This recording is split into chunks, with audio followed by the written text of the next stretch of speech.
When I was returning to work as a breastfeeding mum, I hadn't had any meetings with my manager ahead of that to explain the kind of things I needed. When I got into work, there were some barriers in place for me to be able to have somewhere to safely express, to safely store the milk. And because I was able to let them know what it was I needed, big changes happened in the company that ultimately helped not only me as a breastfeeding mum, but other employers. Well, breastfeeding is hugely beneficial to both mum and baby. We know that for babies, we reduce the risks of certain childhood illnesses that might mean that they go into hospital.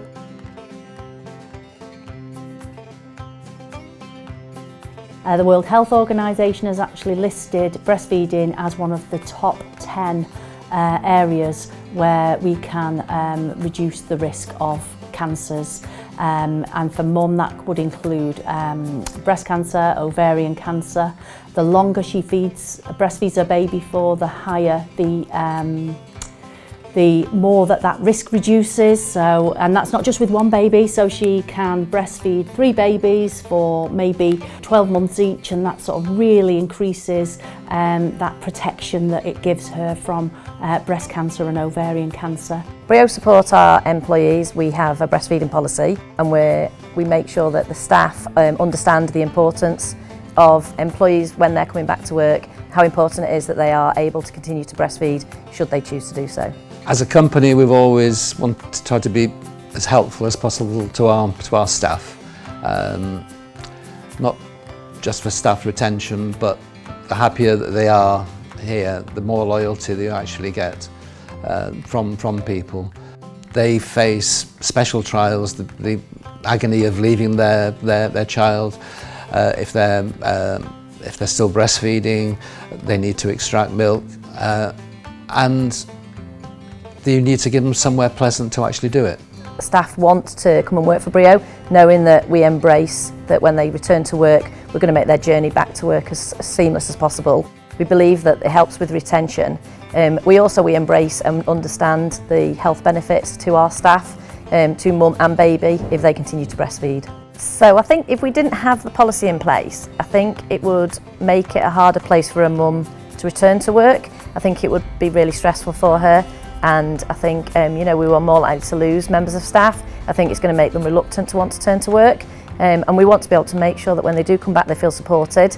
You're thinking about so much when you return to work. You're thinking about how your baby's going to do in nursery, a nursery going to look after them, are they going to cry every day, which yes they do, but as long as you've got one of those things sort of sorted, which is about going back to work, and you know that your employer is going to be flexible and supportive, and really, I mean, what really helped me was that they were really glad to have me back, which was really nice, and they kept on saying that, and that was a really nice feeling for people to say that, like, oh, we're so happy to have you back, it's great to have you here. So that supportiveness and helpfulness is really, really helpful, because obviously things at home can be absolutely crazy because you've got a new baby.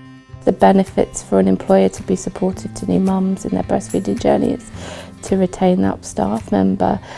Yes, money is the bottom line generally for everybody at work, but if you're in a flexible environment that supports your way of life, that's huge. It can really, really affect your mental health, which is fragile anyway as a new mum. If you've got good talent before they had a baby, there's still good talent after.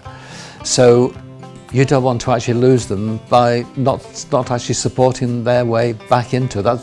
It's quite strenuous for them, those first months, the first year after having the baby, coming back into work. The baby will be 1 or 9 months, whenever they come, but it's that they need that extra support, and they are talented people. You don't want to lose them. So definitely recommend that people go talk to their bosses and employers as soon as they can, and really allays your own concerns and fears about returning to work. I'd also talk to friends and family and other breastfeeding support networks. They've also got loads of advice.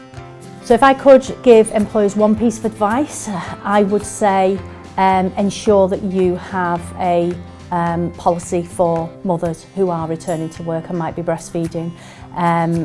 be compassionate to them. It is not okay for a mother to express milk for her baby in a toilet, and we do hear these stories. You know, we wouldn't expect anybody to go and eat their lunch in a toilet, so we'd expect mum to have a nice comfortable area, a private area that's only accessible by mums who are expressing and cleaning staff. For employers who've not given support to a breastfeeding mum returning into their workforce before, what I'd say is really try and keep those lines of communication open and be accepting to listening to what that individual is saying that her needs are. Different mums will need different things because our breastfeeding experiences all look very different, but being able to make a mother feel heard is going to be the biggest gift that you can give her. Sometimes just having somebody that she can go to in confidence to say, this is what I need or this is how I'm feeling. There is evidence to prove that mums who are supported in returning to work and continuing their breastfeeding experience, ultimately that they are taking less time off being sick, it's better for their child, but also that will give a woman a lot of confidence to stay within that business.